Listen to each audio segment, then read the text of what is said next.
നിയമസഭാ തെരഞ്ഞെടുപ്പിൽ കേരളത്തിലെ UDFിൻ്റെ രാഷ്ട്രീയ അജണ്ട നിശ്ചയിച്ചത് ജമാഅത്ത് ഇസ്ലാമിയാണോ? ആണെന്ന് പരോക്ഷമായി സമ്മതിക്കുകയും പ്രത്യക്ഷത്തിൽ അവരുടെ ദൃശ്യമാധ്യമത്തിൻ്റെ എഡിറ്റർ പ്രമോദ് രാമൻ തുറന്നു പറയുകയും ചെയ്യുന്ന ഒരു വീഡിയോ സമൂഹ മാധ്യമങ്ങളിൽ സജീവമാണ്. രാഷ്ട്രീയ മാധ്യമ വൃത്തങ്ങളിൽ ചർച്ചയുമാണ്. എന്താണത്? അവർ പുറത്തിറക്കിയ ഒരു പ്രമോയാണ്. പോളിംഗ് കഴിഞ്ഞു, കൗണ്ടിങ് വരാൻ പോകുന്നു, ഫലപ്രഖ്യാപനം വരാൻ പോകുന്നു. അജണ്ട നിശ്ചയിച്ചത് നമ്മളാണെങ്കിൽ നമ്മുടെ TV-ക്ക് മുന്നിൽ ആൾ കൂടും, നമ്മൾ ബഹളം വെക്കേണ്ടതില്ല എന്നുള്ളതാണ്. നമ്മുടെ ക്യാമറയ്ക്ക് മുന്നിൽ ആൾ കൂടും, നമ്മൾ ബഹളം വെക്കേണ്ടതില്ല എന്നതാണ് പ്രമോദ് രാമൻ്റെ ആ പ്രമോയുടെ ആകത്തുക. എന്ന് പറഞ്ഞാൽ പ്രമോദ് രാമൻ ഒരു വ്യക്തിയല്ല. പ്രമോദ് രാമൻ മീഡിയ വൺ ചാനലിൻ്റെ പത്രാധിപരാണ്, എഡിറ്ററാണ്. മീഡിയ വൺ ജമാഅത്ത് ഇസ്ലാമിയുടെ മൗത്ത് പീസാണ്.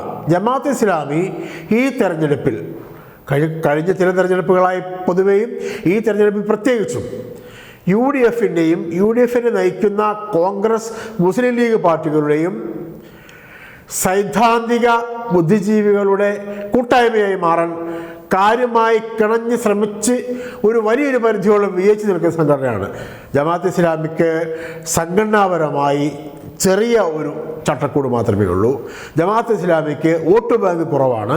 ജമാഅത്ത് ഇസ്ലാമി കേരളത്തിലെ മറ്റു പല സമുദായ സംഘടനകളെക്കാൾ, പ്രത്യേകിച്ച് മുസ്ലിം സമുദായത്തിലെ മറ്റു പല, ഇപ്പോൾ കാന്തപുരം വിഭാഗം, EK വിഭാഗം, അങ്ങനെയുള്ള പല സമുദായ സംഘടനകളെയും എടുത്താലും അവരെക്കാളൊക്കെ ചെറിയ വോട്ട് ബാങ്ക് മാത്രമുള്ള, അണികൾ കുറവുള്ള സംഘടനയാണ്. പക്ഷേ ഐഡിയോളജിക്കലി അവർ വലിയ പ്രചണ്ഡമായ ഒരു ഫ്രെയിം വർക്ക് രൂപം കൊടുത്ത് അതിനുള്ളിൽ നിന്നുകൊണ്ട് മൊത്തത്തിൽ സമുദായത്തെയും സമൂഹത്തെയും കേരളത്തിൻ്റെയും ഇന്ത്യയുടെയും രാഷ്ട്രീയത്തെയും നിരന്തരം ചർച്ച ചെയ്യുകയും നിരന്തരം അത് ഇടപെടുകയും ചെയ്തുകൊണ്ട് രാഷ്ട്രീയമായ മേൽക്കൈ നേടാൻ ശ്രമിക്കുന്ന സംഘടനയാണ്. അത് ആർക്കും നിഷേധിക്കാൻ പറ്റില്ല. ജമാഅത്ത് ഇസ്ലാമിക്ക് കേരളത്തിലെ മുസ്ലിം സമുദായത്തിൻ്റെ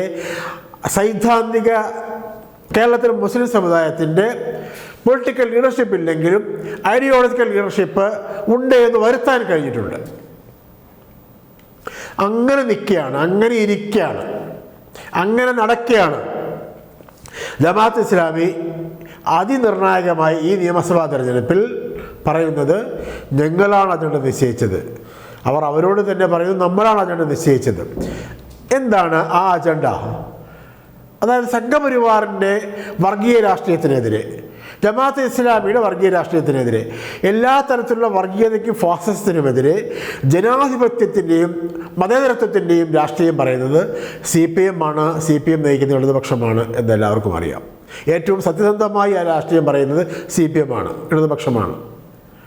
അപ്പോൾ ആ CPM-നെയും ഇടതുപക്ഷത്തെയും, CPM-നെ പ്രത്യേകിച്ചും BJP-യുമായി ഡീൽ ഉള്ള പാർട്ടിയാണ്, ഡീൽ ഉള്ള മുന്നണിയാണെന്ന് വരുത്താൻ ശ്രമിച്ച അജണ്ടയാണ് ഇവർ ഉദ്ദേശിച്ചത്. ആ അജണ്ടയാണ് ഞങ്ങളാണ് അജണ്ട നിശ്ചയിച്ചത് എന്ന് ഉദ്ദേശിക്കുന്നത്. അതാണ് കേരളം രാഷ്ട്രീയമായി സംശയത്തോടെ, ഒരു പരിധിവരെ ഭയത്തോടെ കാണേണ്ടത്. ആരാണോ വർഗീയതയും ഫാസിസത്തെയും ഏറ്റവും ശക്തമായി എതിർക്കുന്നത് അവർ നേരെ തിരിച്ചു നിലപാടുള്ളവരാണ്, വർഗീയതയോട് മൃദുസമീപനമുള്ളവരാണ്, സോഫ്റ്റ് ഹിന്ദുത്വമാണ് എന്ന് വരുത്താൻ ശ്രമിക്കുന്ന രാഷ്ട്രീയ കുതന്ത്രം.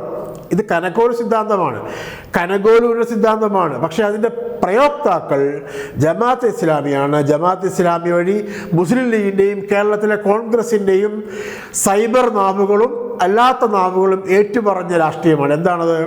കേരളത്തിൽ CPM-ഉം BJP-യുമായി ഡീലുണ്ട്. എത്ര മോശപ്പെട്ട ക്യാമ്പയിനായിരുന്നു അതെന്ന് ആലോചിക്കുക.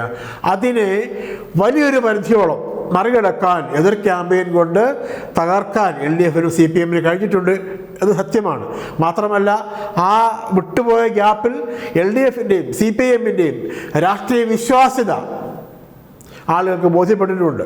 പക്ഷേ ഫാസിസത്തിനും വർഗീയതയ്ക്കുമെതിരെ കൃത്യമായ രാഷ്ട്രീയമുള്ളവരെ തങ്ങളുടെ രാഷ്ട്രീയ താല്പര്യങ്ങൾക്ക് വേണ്ടി നേരെ തിരിച്ച് സോഫ്റ്റ് ഹിന്ദുത്വയുടെ, മൃദു ഹിന്ദുത്വയുടെ വക്താക്കളാണെന്ന് വരുത്തുന്ന ആ കുതന്ത്രം, അതിൻ്റെ രാഷ്ട്രീയ അജണ്ട എന്താണ്? CPM-നെ ദുർബലമാക്കുക. CPM ദുർബലമാകുമ്പോൾ BJPയും കോൺഗ്രസും അല്ലെങ്കിൽ NDAയും UDFും എന്ന നരേഷനിലേക്ക് കേരളവും എത്തും. അങ്ങനെ എത്തുമ്പോൾ ജമാഅത്ത് ഇസ്ലാമിക്കും ജമാഅത്ത് ഇസ്ലാമിയുടെ വെൽഫെയർ പാർട്ടിക്കും ഒരു പ്രത്യേക തരത്തിലുള്ള സ്പേസ് ഉണ്ടാവും. ഫാസിസത്തിനെതിരെ വ്യക്തമായി പറയുന്ന CPM ഇല്ലാതാവുകയോ ദുർബലമാവുകയോ ചെയ്താൽ ആ സ്പേസിലേക്ക് തങ്ങൾക്ക് കടന്നു കയറാം. ജമാഅത്ത് ഇസ്ലാമിക്കും വെൽഫെയർ പാർട്ടിക്കും അവരുടെ കാലുകൂടി സംഘങ്ങൾക്കും കടന്നു കയറാം. അതുവഴി ഫാസിസത്തിനെതിരായ ശരിയായ ബദൽ രാഷ്ട്രീയം തങ്ങളാണ് പറയുന്നതെന്ന് വരുത്താം. CPMനെ കള്ളം പറഞ്ഞ് ദുർബലമാക്കിയാൽ, അല്ലെങ്കിൽ CPMനെ കള്ളം പറഞ്ഞ് ഒതുക്കിയാൽ, CPMനെ കള്ളം പറഞ്ഞ് ഈ തെരഞ്ഞെടുപ്പിൽ പരാജയപ്പെടുത്തിയാൽ തങ്ങൾക്ക് BJPക്കെതിരെ കോൺഗ്രസിൻ്റെ കൂടെ നിന്നുകൊണ്ട് രാഷ്ട്രീയമായി മേൽക്കൈയുണ്ടാക്കാം എന്നുള്ള പ്രതീക്ഷയും വ്യാമോഹവുമാണ് ജമാഅത്ത് ഇസ്ലാമിയെയും അവരുടെ രാഷ്ട്രീയവുമായ വെൽഫെയർ പാർട്ടിയെ നയിക്കുന്നത്. ചെറിയ കളിയല്ല കേട്ടോ. അതായത് CPM ഇല്ലാത്ത കേരളം എന്ന് ചിന്തിക്കാൻ പോലും കഴിയില്ല എന്ന് CPMനെതിരെ നിരന്തരം ചാനൽ ചർച്ചയിൽ വന്ന് പറയുന്ന അഡ്വക്കേറ്റ് ജയശങ്കറിനെ പോലുള്ള ആളുകൾ പോലും പറഞ്ഞിട്ടുണ്ടെന്ന് ഓർക്കുക. ചിന്തിക്കാൻ കഴിയില്ല. CPM ഉണ്ടാക്കി വച്ചിരിക്കുന്ന ഒരു വലിയ സാമൂഹികമായ ഇടമുണ്ട് കേരളത്തിൽ. പ്രത്യേകിച്ചും നവോത്ഥാനത്തിന് പിന്തുടർച്ചക്കാരായി ഇവിടുത്തെ തൊഴിലാളികൾക്ക്, ഇവിടുത്തെ മധ്യവർഗത്തിന്, ദളിതർക്ക്, ആദിവാസികൾക്ക്, സാധാരണക്കാർക്ക്, സ്ത്രീകൾക്ക്, യുവാക്കൾക്ക്, വിദ്യാർത്ഥികൾക്ക്, ഏത് വിഭാഗത്തിലുള്ള ആളുകൾക്കും ധൈര്യമായി ആശ്രയിക്കാവുന്ന ജനാധിപത്യത്തിൻ്റെ നെടുന്തൂണാണ് CPM. ആ CPMനെ ഇല്ലാതാക്കുന്നത് വഴി ഉണ്ടാകുന്ന ഇടം എന്ന് പറയുന്നത് എത്ര മോശപ്പെട്ട ഇടമായിരിക്കുമെന്ന് ആലോചിക്കണം. അതുകൊണ്ട് ആ അജണ്ടയാണോ ഇവർ ഇലക്ഷനിൽ പറഞ്ഞത്? അങ്ങനെ ഉണ്ടെങ്കിൽ ഇവർ എത്രത്തോളം അപകടകാരികളാണ് എന്ന് ആലോചിക്കണം. ജമാഅത്ത് ഇസ്ലാമിയുടെ അജണ്ടയാണ് ഈ ഇലക്ഷനിൽ വിജയിച്ചതെങ്കിൽ ആ അജണ്ട കേരളത്തെ തകർക്കാനുള്ള അജണ്ടയാണെന്ന് കേരളം മനസ്സിലാക്കുകൂടി വേണം. നമുക്ക് എന്തായാലും 4 ദിവസം കൂടി കാത്തിരിക്കാമല്ലോ റിസൾട്ട് വരുമ്പോൾ. എക്സിറ്റ് പോളിലൊന്നും അന്ധമായി തലവെച്ച് കൊടുത്തിട്ടില്ല.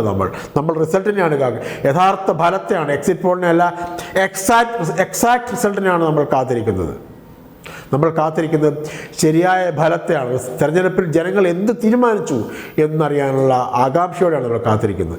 ആ തീരുമാനം വരുമ്പോൾ ഈ അജണ്ടകളൊക്കെ കാറ്റിൽ പറന്നു പോകും എന്നുള്ള ശുഭപ്രതീക്ഷ കേരളത്തിൻ്റെ മതേതര മനസ്സിന് ഉണ്ട് താനും. നന്ദി, നമസ്കാരം.